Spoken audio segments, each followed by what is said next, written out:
Tenga la bondad de buscar en su Biblia el Salmo 42. Después de un momento empezaremos a leer desde el versículo 5. Hoy hablaré acerca de la depresión. Cómo levantarse cuando está caído espiritual y emocionalmente, y usted cree que no puede levantarse. Recuerde, lo que voy a compartir con usted nada tiene que ver con caídas físicas. Estas le pondrán magulladuras en el cuerpo, moretones, y en el peor de los casos, algún hueso roto. Pero las caídas espirituales y emocionales tienen connotaciones mucho más importantes. Y no me referiré necesariamente o exclusivamente a eso de no sentirse bien frente a ciertas cosas o cuando enfrenta ciertas situaciones. Alguien le preguntó a una señora: ¿qué hace usted cuando se encuentra en un basurero emocional? Y ella contestó: pues, para olvidarme del asunto, voy y me compro un sombrero. Su esposo, al escuchar decir eso, hizo el siguiente comentario: ahora me explico por qué tus sombreros son tan raros. Hay ocasiones en que nos desanimamos cuando no estamos felices acerca de algo o de alguien, o cuando perdemos el trabajo o tenemos un accidente de tránsito, o cuando alguien nos dice algo negativo sobre nosotros. Pero no me refiero a esto. Hablo de la depresión, ese profundo sentimiento de desesperación que a veces puede convertirse en algo terrible y horrible. Es un asunto que envía gente a los hospitales o causa que las personas simplemente desaparezcan de su círculo social. En ocasiones, cuando nos sentimos mal, es como si estuviéramos en una tormenta. Llega y se va. Pero la depresión es como una neblina que está constantemente presente, bloqueando el sol que trata de llegar a nuestras vidas. Y quiero que piense conmigo primero en lo que voy a llamar el serio problema de la depresión. Ahora sí, veamos el Salmo 42:5. ¿Por qué te abates, oh alma mía, y te turbas dentro de mí? El rey David escribió estas palabras, y él estaba deprimido, y estaba hablando consigo mismo. Hago un breve paréntesis aquí para informarle que el Instituto Nacional de Salud Mental reportó que la depresión es, tristemente, un negocio de más de $1 billón anuales. O sea, lo que la gente gasta para ser tratada de depresión. Y en lo que yo investigué para preparar este mensaje, descubrí que hay millones de norteamericanos que sufren de depresión, y supongo que esa es una lamentable realidad en todos los países del mundo. ¿Sabe usted que es muy difícil animar a una persona que sufre de depresión? Tal pareciera que nada le hace sentir mejor. Por eso digo que la depresión es un problema serio, y quiero compartir con usted una lista que encontré que describe lo que es la depresión. Esta lista le revelará si usted o un miembro de su familia o algún amigo sufre los efectos de la depresión. La depresión es un sentimiento de pasividad y apatía, un continuo estado de tristeza, una actitud de que nada está bien, o peor aún, nada vale la pena. Es un constante estado de desesperanza, un sentimiento de que a nadie le importo, o nadie me entiende, nadie me acepta. Es vivir en un constante estado de preocupación y de ansiedad. Eso es depresión. ¿Quiere saber si usted está deprimido? Aquí está la lista para que se haga una honesta evaluación. ¿Ha perdido toda iniciativa? Tal vez súbita o lentamente usted siente que quiere tirar la toalla. Siente repentinos deseos de llorar sin causa aparente. Se despierta de pronto por la noche y ya no puede volver a dormir. Se despierta por la mañana sintiéndose fatigado. Siente dolores no bien definidos en todo su cuerpo. Se encuentra a veces pensando en su propia muerte o con pensamientos suicidas? ¿Alguna vez suspira incesantemente o como si algo pesado le oprimiera el pecho? ¿Ha llegado al punto de no confiar en su propio juicio y le es un verdadero problema el tomar alguna decisión? Se vuelve a veces irritable y choca o pelea fuertemente con otros sin ninguna razón aparente. Está consciente de que nada, absolutamente nada le entusiasma. Permítame aclarar que esa no es mi lista. Pero estoy seguro que es la lista de alguien. Amigo, esa es la depresión de alguien que está deprimido o deprimida. Y a lo mejor alguno de quienes me escucha dirá, pastor, ese mensaje no es para mí porque yo no estoy deprimido. Felicitaciones. Pero sabe, alguien que usted conoce lo está. Y usted puede ayudar a ese alguien. ¿Está seguro o segura que usted no necesita ayuda en esta área? ¿Cómo puede levantarse cuando está caído? La depresión es una enfermedad mortal que manda a mucha gente a los hospitales y a otros a la tumba. Es la tercera causa de mortalidad en ciertas categorías y edades. Aquellos que hemos estado en el ministerio el tiempo suficiente, sabemos cuando vamos a una tumba a enterrar a un cónyuge que no pasará mucho tiempo sin que tengamos que enterrar al otro. Y si usted me dice, eso pasa con los incrédulos porque no saben lo que nosotros sabemos. Permítame decirle algo. Los hijos de Dios no son inmunes a la depresión. Moisés, ese gran líder del pueblo de Dios, experimentó tal estado de depresión que le pidió a Dios que lo matara. Jonás, poderoso profeta de Dios, también le pidió a Dios que le quitara la vida. Y Elías, sentado bajo la sombra del árbol, deseaba más bien estar muerto. El apóstol Pablo habla de sí mismo y su estado de depresión o de desesperación por estar vivo. Y Juan el Bautista estuvo en un calabozo. No una mazmorra literal, sino en un calabozo de desesperación. Juan el Bautista, el heraldo del Señor Jesucristo, llegó a dudar si Jesús era el Mesías. Y en las páginas de la historia encontramos que grandes hombres sufrieron depresión. Quienes predicamos la palabra de Dios, pensamos que Carlos Spurgeon fue uno de los más grandes predicadores que han existido. Pero este gran hombre lleno de viveza y calor humano tuvo períodos de depresión. Y en el área de la política, Winston Churchill fue el gran estadista que tuvo que dirigir Inglaterra durante la Segunda Guerra Mundial. Indiscutible líder, a veces tenía ataques de depresión tan grandes que no atendía a nadie en su oficina. Y él se refería a la depresión como el gran perro negro que me tiene entre sus fauces. Cuando el rey David en el Salmo 42:5 dice, ¿por qué te abates, oh alma mía, y te turbas dentro de mí? Exteriormente, cuando esto sucedió, él tenía la razón de estar deprimido. Perdió a su hijo Absalón, a quien amaba profundamente, a pesar de que Absalón se sublevó contra su padre, lo traicionó, trató de arrebatarle el reino, y David tuvo que huir para salvar su propia vida. Luego Absalón muere trágicamente. En 2 Samuel 18:33 leemos, entonces el rey se turbó, y subió a la sala de la puerta y lloró, y yendo decía así, hijo mío, Absalón, ¿quién me diera que muriera yo en lugar de ti?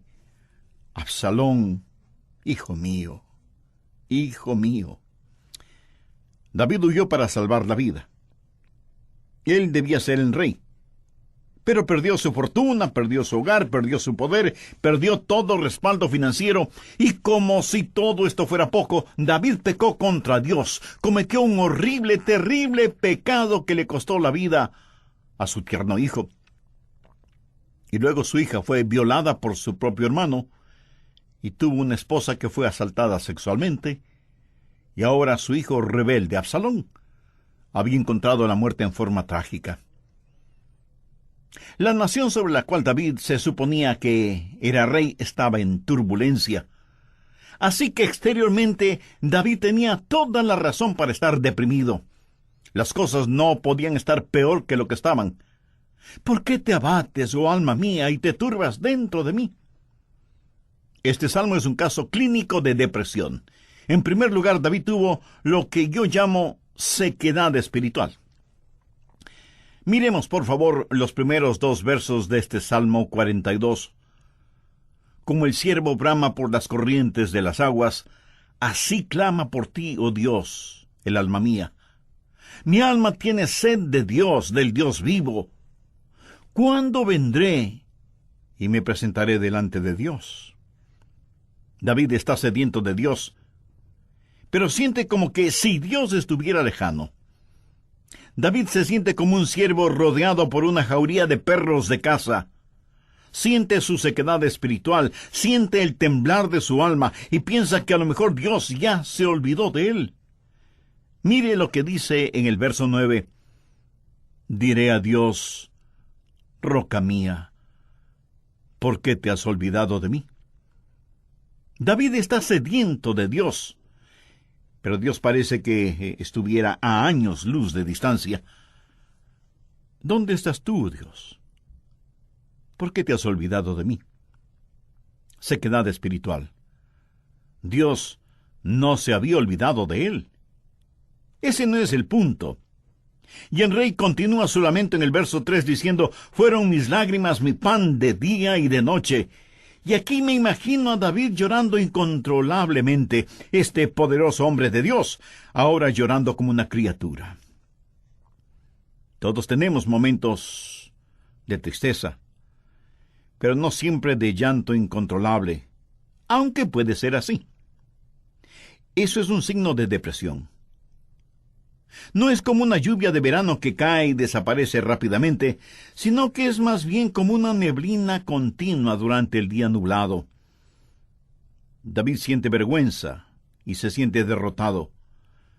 Mire lo que dice en el verso 3. Fueron mis lágrimas mi pan de día y de noche, mientras me dicen todos los días, ¿dónde está tu Dios? Él sabe que sus enemigos están burlándose de él y está avergonzado. Se siente como un indigno testigo de Dios, y por supuesto que lo fue. ¿Sabe? A veces, aun estando en evidente pecado, tratamos de testificar, pero no tenemos ni el poder ni el gozo para hacerlo, y no tenemos la victoria, y esto aumenta nuestra vergüenza. El sentido de culpa de David le hizo pensar que era una desgracia delante de Dios, y todo era peor por las recurrencias de sus memorias. Mire lo que dice en el verso 4. Me acuerdo de estas cosas, y derramo mi alma dentro de mí, de cómo yo fui con la multitud, y la conduje hasta la casa de Dios, entre voces de alegría y de alabanza del pueblo en fiesta. David recordaba mejores días. Miró retrospectivamente aquellos días cuando tuvo gozo y paz junto con la multitud, alabando a Dios en la casa de Dios. Y ahora todo eso no era más que un recuerdo. Ya no era nada real para él, y hacía que todo su dolor, toda su turbación fuera más vívida, y sentía que esos hermosos días que antaño experimentó, los había perdido para siempre. Y como si eso no fuera suficiente, él estaba abrumado por las circunstancias. Miremos lo que David dice en los versos 6 y 7. Dios mío, mi alma está abatida en mí. Me acordaré, por tanto, de ti desde la tierra del Jordán, y de los hermonitas desde el monte de Mizar. Un abismo llama a otro a la voz de tus cascadas. Todas las ondas y tus olas han pasado sobre mí. El río Jordán es llamado el río de la muerte. La palabra Jordán literalmente significa descenso y juzgamiento. Comienza en el Monte Hermón, que está casi a 3,000 metros sobre el nivel del mar, y desciende por un tortuoso camino hacia el Mar Muerto. El Mar Muerto está a casi 450 metros por debajo del nivel del mar. Y el río Jordán fluye hacia el Mar Muerto para no volver a aparecer. Así que, en la tipología bíblica, Jordán ha sido la representación de muerte y desesperación. Y David siente que está totalmente inundado por las circunstancias. Las aguas de Dios están sobre él. Está cubierto de problemas y no sabe hacia dónde dirigirse. Está absoluta y totalmente abrumado por las circunstancias. Y quiero decirle que estadísticamente, personas así son suicidas. Un jovencito de 16 años escribió la siguiente carta antes de suicidarse. Querido mundo, yo no quiero que me corten el pelo. Yo no quiero cuidar niños. Yo no quiero ir a ver a Gina mañana en el colegio. Yo no quiero hacer mis deberes de biología, de inglés, de historia, ni de ninguna otra materia. Yo ya no quiero estar triste o solo o deprimido. No deseo comer, ni beber, ni conversar, ni dormir, ni respirar. Sencillamente ya no quiero vivir. Papá, mamá, no es culpa de ustedes. Solo que no me siento libre, me siento enfermo, triste y solo, aunque esté rodeado de mis padres, hermanos, compañeros y amigos. Eso, mi amigo, es depresión y es muy, pero muy triste. La depresión es un serio problema. En segundo lugar, quiero que sepa y vea que hay una provisión espiritual para la depresión. Gracias a Dios, usted no tiene que estar deprimido. Dios ha hecho provisión para usted, para mí, para nuestras familias y para nuestros amigos, para todos aquellos que sufren depresión. Primero, usted tiene que mirarse interiormente y analizar su corazón. Veamos el Salmo 42, los versos del 5 al 7. ¿Por qué te abates, oh alma mía, y te turbas dentro de mí? Espera en Dios, porque aún he de alabarle, salvación mía y roca mía, Dios mío, mi alma está abatida en mí. Me acordaré por tanto de ti desde la tierra del Jordán, y de los hermonitas desde el monte de Mizar. Un abismo llama a otro a la voz de tus cascadas, todas tus ondas y tus olas han pasado sobre mí. Pero ahora quiero que note en forma particular que David comienza a hablar consigo mismo. Y si usted me pregunta si uno puede hablar con uno mismo, pues le diré que sí, David lo hizo. Y no me diga que usted nunca ha hablado con usted mismo, porque francamente no se lo voy a creer. Porque todos lo hacemos, consciente o inconscientemente. Note que David está hablando con su alma. El alma es el ego que vive dentro de cada uno de nosotros, no es el espíritu. El espíritu es su naturaleza espiritual, su alma es su naturaleza emocional, su mente, sus emociones, su voluntad, y David le habla a su alma. En el próximo programa terminaremos este estudio bíblico sobre la depresión, y espero que esto no lo deprima ahora. Antes de finalizar y sabiendo que la depresión no hace acepción de personas y la sufren santos y pecadores, permítame preguntarle en forma personal, ¿ha depositado su fe en el Señor Jesucristo? ¿A quién recurre cuando está deprimido? Recuerde que la causa de la depresión puede ser externa, pero la solución es interna, íntima, personal. Hay ocasiones en que nos desanimamos cuando no estamos felices acerca de alguien o de algo, o cuando perdemos el trabajo o tenemos un accidente de tránsito, o cuando alguien dice algo negativo sobre nosotros. Pero no me refiero a esto. Hablo de la depresión, ese profundo sentimiento de desesperación que a veces puede convertirse en algo terrible y horrible. La depresión es un sentimiento de pasividad y apatía, un continuo estado de tristeza, una actitud de que nada está bien, o peor aún, nada vale la pena. Es un constante estado de desesperanza, un sentimiento de que a nadie le importo, o nadie me entiende, nadie me acepta. Es vivir en un constante estado de preocupación y de ansiedad. Eso es depresión. ¿Quiere usted saber si está deprimido? Aquí está la lista para que se haga una honesta evaluación. Ha perdido toda iniciativa. Tal vez súbita o lentamente usted siente que quiere tirar la toalla.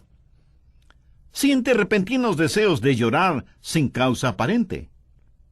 Se despierta de noche y ya no puede volver a dormirse. Se despierta por la mañana sintiéndose fatigado. Siente dolores no bien definidos en todo su cuerpo. Se encuentra a veces pensando en la propia muerte, la suya, o con pensamientos suicidas. ¿Alguna vez suspira incesantemente, o como si algo pesado le oprimiera el pecho? Ha llegado al punto de no confiar en su propio juicio, y le es un verdadero problema el tomar alguna decisión. Se vuelve a veces irritable y choca o pelea fuertemente con otros sin ninguna razón aparente. Está consciente de que nada, absolutamente nada le entusiasma. Y si usted me dice, eso pasa con los incrédulos porque no saben lo que nosotros sabemos. Permítame decirle algo, los hijos de Dios no son inmunes a la depresión. Moisés, ese gran líder del pueblo de Dios, experimentó tal estado de depresión que le pidió a Dios que lo matara. Jonás, poderoso profeta de Dios, también le pidió a Dios que le quitara la vida. Y Elías, sentado bajo la sombra de un árbol, deseaba más bien estar muerto. El apóstol Pablo habla de sí mismo y su estado de depresión o de desesperación por estar vivo. Y Juan el Bautista estuvo en un calabozo, no una mazmorra literal, sino en un calabozo de desesperación. Juan el Bautista, el heraldo del Señor Jesucristo, llegó a dudar si Jesús era el Mesías. Y en las páginas de la historia encontramos que grandes hombres sufrieron depresión.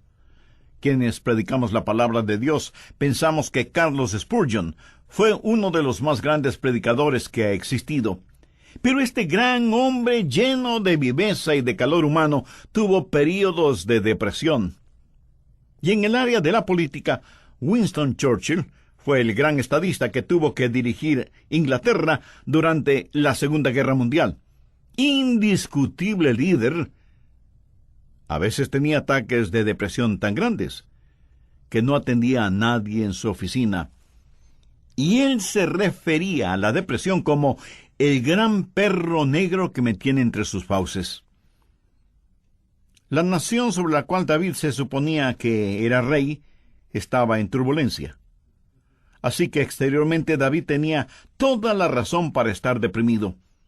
Las cosas no podían estar peor de lo que estaban. ¿Por qué te abates, oh alma mía, y te turbas dentro de mí? Este salmo es un caso clínico de depresión. En primer lugar, David tuvo lo que yo llamo sequedad espiritual. Miremos, por favor, los primeros 2 versos de este Salmo 42. Como el ciervo brama por las corrientes de las aguas, así clama por ti, oh Dios, el alma mía. Mi alma tiene sed de Dios, del Dios vivo. ¿Cuándo vendré y me presentaré delante de Dios? David está sediento de Dios, pero siente como que si Dios estuviera lejano. David se siente como un ciervo rodeado por una jauría de perros de caza, siente su sequedad espiritual, siente el temblar de su alma y piensa que a lo mejor Dios ya se ha olvidado de él. Mire lo que dice en el verso 9, diré a Dios, roca mía, ¿por qué te has olvidado de mí? David está sediento de Dios, pero Dios parece que estuviera a años luz de distancia. ¿Dónde estás tú, oh Dios? ¿Por qué te has olvidado de mí? Sequedad espiritual. Dios no se había olvidado de él. Pero ese no es el punto. El rey continúa su lamento en el verso 3 diciendo, fueron mis lágrimas, mi pan de día y de noche. Y aquí me imagino a David llorando incontrolablemente, este poderoso hombre de Dios ahora llorando como una criatura. Todos tenemos nuestros momentos de tristeza, pero no siempre de llanto incontrolable, aunque puede ser así. Eso es un signo de depresión. No es como una lluvia de verano que cae y desaparece rápidamente, sino que es más bien como una neblina continua durante un día nublado. David siente vergüenza y se siente derrotado. Mire lo que dice en el verso 3. Fueron mis lágrimas mi pan de día y de noche, mientras me dicen todos los días, ¿dónde está tu Dios? ¿Sabía que dentro de usted hay alguien que constantemente le está hablando? Es la vieja naturaleza, su alma no redimida ni santificada. Y su alma le habla y le dice, tienes razón de sentir pena por ti mismo. Nunca lo lograrás. No tienes lo que se requiere. Este es el final. La vida no vale la pena vivirla. Y David responde a su alma y le dice, ¿por qué te abates, oh alma mía?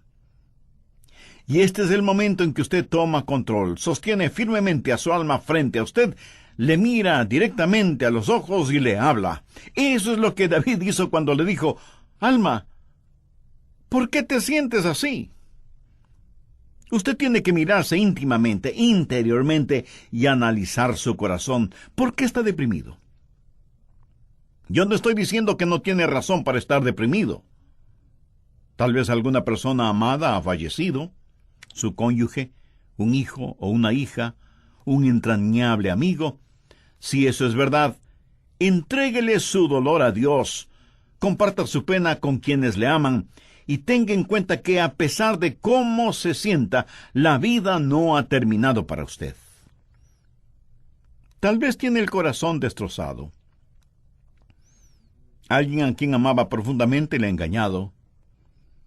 Tal vez un esposo ha abandonado a su esposa por otra mujer, o a lo mejor una esposa ha dejado a su esposo por otro hombre. Tal vez esté enfrentando el dolor de un noviazgo roto súbita y amargamente. O pudiera ser que los padres no hacen sentir bienvenidos a sus hijos, que se fueron del hogar como las ovejas negras de la familia. Si usted está viviendo estas u otras amargas experiencias, escúcheme. Rehúse el estar rumiando estas cosas una y otra vez. Eso no es bueno. Analice las cosas. Si alguien le ha destrozado el corazón, vea qué es lo que ha aprendido de esa experiencia y comience a buscar y tener nuevas amistades. Tal vez usted ha pecado y está siendo perseguido constantemente por el fantasma de su culpa. ¿Qué debe hacer? Confiese su pecado a Dios. Y si tiene que pedir perdón a alguien, hágalo. Si tiene que restituir algo a alguien, hágalo sin demora de tiempo. Mientras más se demore en hacerlo, más difícil le será el realizarlo.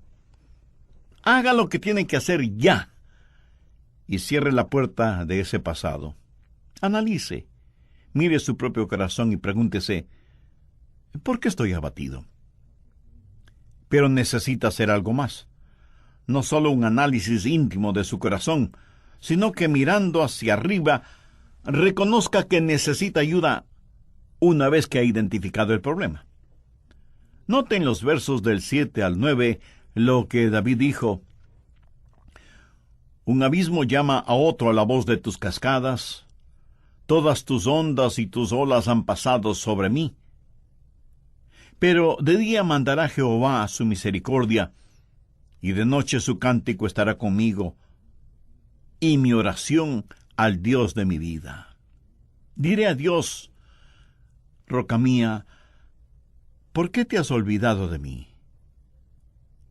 ¿Por qué andaré yo enlutado por la opresión del enemigo? ¿Qué es lo que David está haciendo ahora? Pues mirar hacia arriba, No solo interiormente para ver por qué me siento así, sino mirar hacia Dios y decir: Dios, tú eres mi ayuda y mi esperanza. Tú me cubrirás con tu misericordia. Oh, qué amigo nos es Cristo. Él llevó nuestro dolor. Estoy seguro que alguien me dirá: Pastor, lo que yo estoy pasando usted no lo comprende. Mi amigo, ese no es el punto. Cierto, yo no lo comprendo, pero Dios le comprende. Y no solo que le comprende, sino que le ama y quiere cuidar de usted. Él es su ayudador, aun cuando usted no lo entienda. El doctor Warren Wiersbe fue un gran maestro bíblico, y él dijo que la vida no es un problema que debe ser resuelto, sino un misterio que debe ser vivido. Eso nos hace recordar siempre que, como hijos de Dios, no vivimos de explicaciones, sino de promesas. Algunos piensan que de alguna manera Dios les ha olvidado o Dios les ha fallado. No. Dios ni se ha olvidado de usted ni le ha fallado a usted. Pero David se sintió así. Mire la pregunta que hace en el verso 9. Dios, ¿por qué te has olvidado de mí? No, Dios no se había olvidado de David. Y si usted me dice: Pastor, realmente no entiendo esto, yo le diré que no tiene que entenderlo. Es más, el hecho de que no lo entienda pudiera ser parte del juicio y de la prueba. El poeta norteamericano Robert Frost, en uno de sus poemas, dijo: era esencial para el juicio que usted no lo entendiera entonces. Tenía que parecer sin significado el tener significado.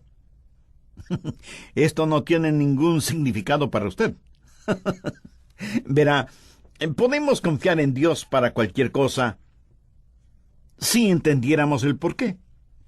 Pero Dios no nos deja entender el porqué todo el tiempo, para que podamos conocer el quién y podamos confiar en Él en aquello que no entendemos. Andrew Murray fue un extraordinario hombre de Dios y dijo lo siguiente: en tiempos de problemas, aquellos que confían en Dios deben primero decir: Él me trajo hasta aquí. Es por su voluntad que me encuentro en esta situación. Y Él me mantendrá aquí en su amor y me dará la gracia en este juicio para comportarme como su hijo. Él hará que este juicio sea una bendición, enseñándome las lecciones que Él quiere que aprenda y trabajando bajo su gracia ya concedida. Finalmente, en su tiempo, Él le librará nuevamente. ¿Cómo y cuándo? Bueno, solo Él lo sabe. Así que cuando usted está en dificultades, diga: estoy aquí primero por la voluntad de Dios, segundo bajo su cuidado, tercero bajo su entrenamiento y cuarto en su tiempo. Alguien dijo: Dios es demasiado bueno para no ser bondadoso, demasiado sabio como para cometer errores. Y cuando no podamos ver su mano, podemos confiar en su corazón. Mírese interiormente y analice su corazón. Salmo 42:11. ¿Por qué te abates, oh alma mía? ¿Y por qué te turbas dentro de mí? Espera en Dios, porque aún he de alabarle. Y Dios quiere que le diga a alguien que me esté escuchando este momento, sin que importe cuán difíciles sean las circunstancias, que Dios está con usted. No pierda la esperanza. Dios tiene un futuro lleno de esperanza para usted. David le habló a su alma y le dijo: espera en Dios. Ahora, esperar no significa un deseo vano. Significa una seguridad definitiva basada en la anticipación. Hay solo dos lugares en donde toda esperanza es imposible. El uno es el cielo, porque ya no necesitamos ninguna esperanza, todo será realizado. El otro lugar es el infierno. Si usted muere sin ser salvo, se irá al infierno y quedará fuera de toda esperanza. Pero la esperanza siempre es posible. Mi amigo, Lo que encontramos en Jeremías 29:11 es para usted ahora mismo. Escuche lo que dice ese versículo. Porque yo sé los pensamientos que tengo acerca de vosotros, dice Jehová, pensamientos de paz y no de mal, para daros el fin que esperáis. O sea, un futuro y una esperanza. No permita que Satanás apague la vela de la esperanza. Usted necesita mirarse interiormente y analizar su corazón. Necesita mirar hacia Dios y saber que habrá ayuda. Necesita mirar al frente y darse cuenta que hay esperanza. Dios transformará su calvario en una Pascua y convertirá cada una de sus lágrimas en perlas. Dios pondrá un hermoso arco iris de su gracia sobre sus pesares. Espera en Dios. Él va a llenar las más profundas necesidades de su corazón. Y Dios nunca estará satisfecho hasta que el más grande deseo suyo sea Él mismo. Hemos hablado del serio problema que es la depresión y de la esperanza que hay para usted. ¿Cuál es la promesa segura contra la depresión? ¿Por qué te abates, oh alma mía? ¿Y por qué te turbas dentro de mí? Espera en Dios, porque aún he de alabarle. Si usted está caído espiritual y emocionalmente, puede levantarse. Y si hoy se siente deprimido, recuerde que Dios le ama. Ni una hoja cae al suelo sin que Él lo sepa. Sé que a veces abrazamos a las personas, les damos unas palmaditas en la espalda y les decimos que las cosas van a mejorar. Pero, mi amiga, mi amigo, escúcheme. Aparte de Jesús, no hay una verdadera esperanza para el mundo. Anoche, mientras meditaba en este mensaje que estoy compartiendo con usted, dije, Señor, no quiero hablar sobre la depresión. Quiero hablar más bien sobre algo feliz o algo realmente animador. Y el Señor me dijo, Adrián, hay alguien que necesita escuchar ese mensaje.